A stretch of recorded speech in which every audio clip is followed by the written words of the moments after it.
سلام كبراتن كبرانن نايز يوتيوب channel تخاطلتي كما تصنحو نزوان زبلكم حصلت حبريتاتات حيزلكم قريبا لكم بركز زبل حبريتاتات نابيتو مستصعلو اقدم ملختو يدما نوتيفيكيشن خبصحكم زيناتات بوان نختكاتاتلون نايز يوتيوب channel سبسكرايب بمغبار نايدول ملكت متواقع ترسعو بفلما قنتاتو عززت سراوي تግራይ دوكبل على وزبل وغداي መንግስት ፌደራል ኣብ ግብሪ ኸውዕለይሉ ኣባላት ሓይልታት ምክልኻል ትግራይ ዕጥቆም ከፍትሖም ይክብል ድማ መንግስት ብልጽግና ፍሊጥሎ በዝርዝር ሒዝና ያለና ቀዳማይ ሚኒስትር አብይ አህመድ ፈሪሜ እዝትኩሶም ዝበሉሎም ድሮናት ኣተኻኽሶም ኣይንፈልጦምን ነርና ክብሉ ተዛሪቦም ካብ ተፈናቀልቲ ክሳብ ናይ ሃይማኖት ጉዳይ ዝተኣከቡ ሰባትን ኣብ ህፃናትን ኣዴታትን ዝተኮስዎም ድሮናት ንኸይንገዝእ ተጽዕኖ ክግበረልና ጸኒሑ ዝብሉን ኣሚኖም ኣለው ተወሳኽለዎም بريزيدنت ኢሳያስ አፈወርቂ ፍሉይ መልእኽቲ ልኢኾም እቲ መልእኽቲ ናብ ስዑድ ዓረብ ዝተላኸዩ ብኸመይ ዝብል ከስማዓኩም እየ حدش ቀዳማይ ሚኒስትር ካናዳ ኣሜሪካ ክብረታ ክትሕሉ ጠንቂቑ ናባኹም ከብለ እየ ሓቢርና ንከታተል ሰራሕተኛ ማእኸላይ ባንክ ዝነበረ ማርክ ካርኒ ንጀስቲን ቱርዶ ተኪዩ ቀዳማይ ሚኒስትር ካናዳ ክኸውን ምዃኑ ትማል ሰንበት ዝወፀ ወግዓ መግለፂ ኣመላኺቱሎም ጀስቲን ቱርዶ ውሽጣዊ ብድሆታት ንምቅላስ ብምባል ካብ ስልጣኑ ክወርድ ድሕሪ ምውሳኑ ማርክ ካርኒ መራሒ ገዛኢ ሊበራዊ ሰልፊ ካናዳ ንምዃን ኣብ ዝተኻየደ ውድድር ተዓዊቱ እዩ እታ ቀንዲ መሓዛ ኣሜሪካ ዝነበረት ካናዳ ብሰንኪ ፕሬዚዳንት ትራምፕ ከቢድ እዋናት ትሕልፍ ዘላ ብተወሳኺ ካናዳ ኣብ ዝቐረባ ግዜ ሓፈሻዊ ምርጫ ከተካይድ ኣለዋ ካርኒ ድማ ኣብዚ ዘይርግኦ እዋን መራሒ ክኸውን እዩ እዚ 59 زعدمي كارني أبت 152 شح أولاد سلفي دمت ذهبوا لوددر 86 ميتاو دمت بمركب نمنستر فاينانس نبر كريستيان فريلاند سعره كعوت كيلو زلام كارني أبزنا أول سلفهم متخخاب نقود طبانا كدخم زفتن حدث بالو قبل بعوت قال اسمع لهم نقنا دوين سرحتنياتات سدرا بيتاتن تكالات نقدن يتكعلو كعوت كنقد فوق كتاين خدنينا قبل قليت لهم أزي كم تزتلم دا نقدي أي كخونوني زبالة كارني قدم حجي زي حسبنا نقرات كنقبر كنقددينا كمون بزي حسبنا فتنة قبل قليت الله تردون اللي على 9 عامات اب سلطان دحر مصنح اب زحلفه تري كاب سرحو كم زقوار سلاز قالص ليبراو سلفي بغلطو فتتكاسب كدل نيرويم تردو كيتغاغيو از غزيزي نهاجرنا ازيا قداسيو نناصنت كم نور كنوسدا اين خلنينا نقنا دوان ون كم نور كنوسدا اين خلنينا يلو كارني ا بوليتيكا حدش كون تخونه نت سلفي داغما يام بربار مسترامب اب زكايد نغداو زرربات بغبو خغطم زخسب مخان ونغاليصو ترامب ناو امريكا ذا تقحوتو سخ قبري كوسخ مخاني فرار حلهم كتابة كندا أبسدت سلازمور كوسكا كجودا خلي تباهي جماعة تردون أي ترامب سقومتي حنان مفداي قبل على أمريكا ناي 3 بليون دولار كندا قرض أمبير لهم عود كارني بعود فلا ما يكونوا مخنيات دما كرم حجي أبوليتيكا تساتفو كيسون حيو قدام مينستر كندا زخون زلهم كاب كندا عاد إنجليز أبكل التجز في عالم لخو قطباجي 7 حلف ما خلا بنكتات كوينو زتري تمكرو أم مسترامب سجبر نقداو قدام زحش سب خون كم زخل أمنة نبير اللي ركب مسترامب نخانا ناب أمريكا نمتصنبار مبل 50 حدن جزات كتكون زدالو ليبراو سلفي نكارني كم مرح ممراتو تقبل نتاب زب كعبي خيل والله كارني أبز قدس المعلتات قدما يمسر كوينو قال محلا كفتمن أبز الشعب حافشه ومرجع نسلف وكيل وقرب تثبيتي جبار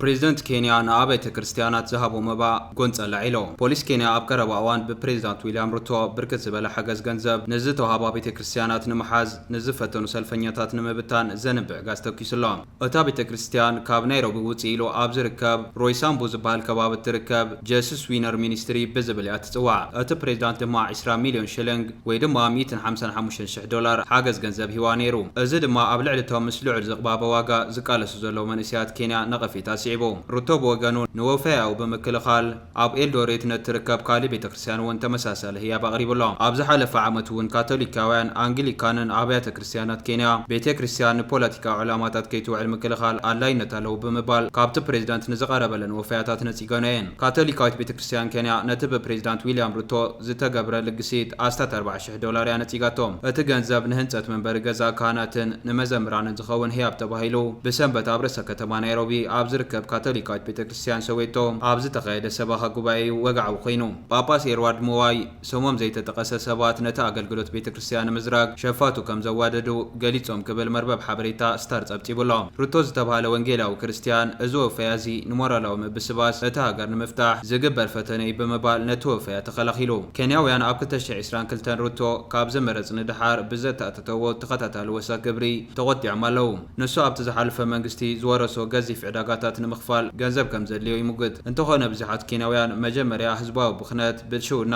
ክምክት ኣለዎ ክብሉ ይምግቱ ኣብ መጀመርያ ዝሓለፈ ዓመት መንግስቲ ሓድሽ ግብርታት ከተኣታቱ ኣብ ዝወሰነሉ እዋን ሓያሎ ተቃውሞታት ዝገብሩ ዝነበሩ መንእሰያት ሰልፈኛታት ምስ መንግስቲ ወጊኖም ኣብ ልዕሊ ዝበልወን ኣብያተ ክርስቲያናት ልዑል ፀቕጢ ክገብሩ ተራእዮም እዮም እቲ ተቃውሞ ድማ መንግስቲ ፕሬዚዳንት ሩቶ ኣብ ሓምለ ነተካትዕ ዕማመ ወሰኽ ግብሪ ክስዕቦ ገዲድዎ እዩ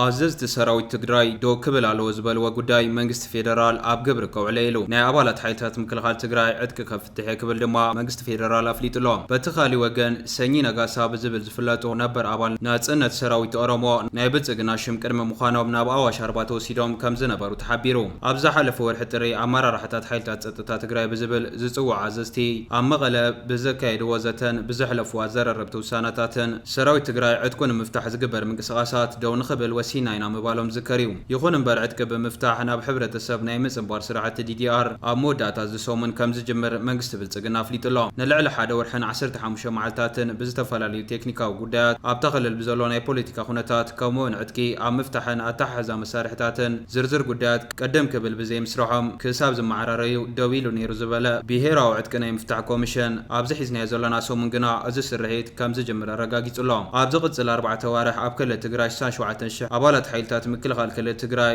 ዕጥቆም ፈቲሖም ክብተኑ ምዃኖም ገሊጹሎ ብዛዕባ እዚ ጉዳይ ግዝያዊ ምምሕዳር እታ ክልል ኮነ ሰራዊት ትግራይ ዝሃቦ መልሲ የለን እዚ ከምዚ ኢሉ እንከሎ ጃልሰኝ ነጋሳ ብዝብል ስም ዝጽውዑ ኣብ ካቢኔ ሽመልስ ኣብዲሳ ዓብዪ ሓላፍነት ንኽሕዙ ቅድሚ ምኻሎም ናብ ኣዋሽ ተወሲዶም ከም ዝነበሩ ተሓቢሩ ሰኚ ረጋሳ ብዙሓት ናብ ዝተኣሰሩሉን ዝተቐትሉሉን ኣዋሽ ኣርባ ዝተወሰዱ ስልጠና ንኽወስዱ ከም ዝነበረ ዝተሓበረ እንትኸውን ብዙሓት ኣባላት እቲ ዕጡቕ ጉጅለ ናይ ተሃድሶ ስልጠና ኣብ ኣዋሽ ንኽወስዱ ተገይሩ ተባይሉ እዞም ነበር ኣባል ሰራዊት ግንባር ነጻነት ኦሮሞ ኢድ ቅድሚ መሃቦም ንኣዋርሕ ኣብ ካምፕ መከላኸሊ ሰራዊት ኢትዮጵያ ምጽንሖም ተሓቢሩሎ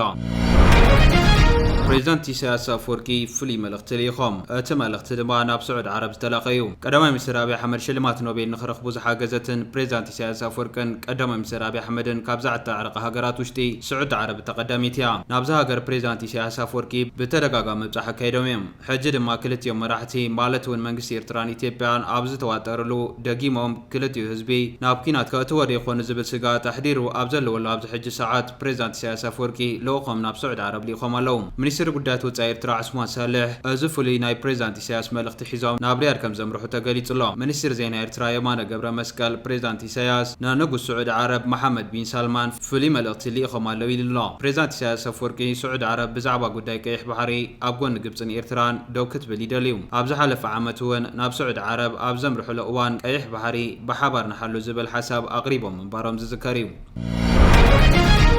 ቀዳማይ ሚኒስትር አብይ አሕመድ ፈሪሜ ዝትኩሶ ዝበልዎ ድሮን ኣጠቃቅሞ ኣይንፈልጦ ነርና ኢሎም ካብ ተፈናቐልቲ ክሳብ ሃይማኖታዊ ኣምልኾ ዘካይዱ ሰባት ኣብ ልዕሊ ህፃናትን ኣዴታትን ዝተተኮሰ ድሮን ንኸይንገዝእ ፅዕንቶ ክግበረና ፀኒሑ ዝብል እውን ኣሚኖም ኣለዉ ኣብ ኢትዮጵያ ጥራሕ ዘይኮነስ ኣብ ትሕቲ ሰሃራ ካብ ዘለዋ ሃገራት ንፈለማ እዋን ኣብ ኩናት ሕድሕድ ድሮን ብምጥቃም ቀዳማይ መራሒ ዝኾኑ ቀዳማይ ሚኒስትር አብይ በዚ መስርሕ ብኣሽሓት ዝቁፀሩ ሲቪላት ከም ዝቐተሉ ዓለም ለኻዊ ተጠበቕቲ ሰብኣዊ መሰላትን ውድብ ሕብራት መንግስታትን ክገልጹ ምጽንሖም ዝፍለጥ እዩ ቀዳማይ ሚኒስትር አብይ አሕመድ ፈሪሜ ዝትኩሶ ብዝተኮስናየ ድሮን ልክዕ ተሓተቲና ክብልሉ ዝጸንሑ ጉዳይ ህፃናትን ኣዴታትን ተምሃሮን ናይ ሃይማኖት ሰባትን ኣብ ዕዳጋ ዝተኣከቡ ሰባትን ሓረስቶትን ኢትዮጵያ ንኽቕተሉን ትገብሮን ዓለም እንትቃወምን ንሶም ግና ሓደ መዓልቲ ሲቪል ከም ዝተቐትሉ ኣሚኖም ኣይፈልጡን ይኹን እምበር እዚ ቀታሊ መሳርሒ ካብ ወፃኢ ሃገራት ገዚኦም ድሕሪ ምዕጣቆም ኣጠቃቅሞሙ ፈታኒ ነይሩ ይብሉ ድሮን ገዝተን መታጠቅ ስንችል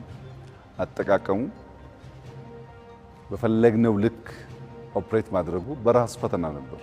ዘይፈልጥዎ መሳርሒ ገዚኦም ብምእታው ኣብ ልዕሊ ኢትዮጵያን ዜጋታትን መሰረተ ልምዓታትን ዝፈተንዎ ቀዳማይ ሚኒስትር አብይ አሕመድ ብናይ ደገ ሸርፊ ዝኽፈሎም ናይ ወፃኢ ሃገራት ድሮን ተኮስቲ ቆፂሮም ከም ዝነበሩ ክሕበር ምጽንሑ ዝዝከር እዩ እዞም ናይ ወፃኢ ሃገራት ሰራሕተኛታት ቱርካውያንን ፈረንሳያውያንን ከምኡውን ዜጋታት ቻይና ምዃኖም ተሓቢሩ ነይሩ ብዙሓት ድሮናት እገዳ ካብ ዝወረዳ ኢራን ከይተረፈ ዝገዝእ መንግስቲ ብልጽግና ኣብ ክልል ትግራይ ኣምሓራን ኦሮሞን ብቐትርን ብለይትን ዝለኣኹ ድሮናት ክሳብ ሕጂ ብቁፅሩ ዘይተፈልጡ ሲቪላት ከም ዝቐተለ ላይ ዝሕበር እዚ ዝተዓዘቡ ሓደ መንግስታትን ትካላትን ንመንግስቲ ኢትዮጵያ ድሮን ንኸይ ወሃበን ንኸይ ሸጠሎን ንአፍሪካ ሃገራት ክሳብ ምሕታት በፂሖም ነይሮም ብፍላይ ፍልልኡኽ መንግስቲ አሜሪካ ዝነበሩ ፊልትማን ንመንግስቲ ብልጽግና ድሮን ገዚኣ እተርክብ ኢማራት ዓረብ ብምርድዳ ንዝተወሰነ ዋርሕ ደው ክብል ገይሮም ነይሮም እዚ ድማ ቀዳማይ ሚኒስትር አብይ አሕመድ በሓፂሩ ጽዕንቶ ተገይርና ነይሩ ክብሉ ሓሊፎም ዋለው ለመግዛት ለራሱ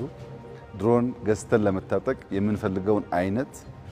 የምንፈልገውን ቅርጽ መግዛት እንዳንችል ሻጮችም ሌሎችም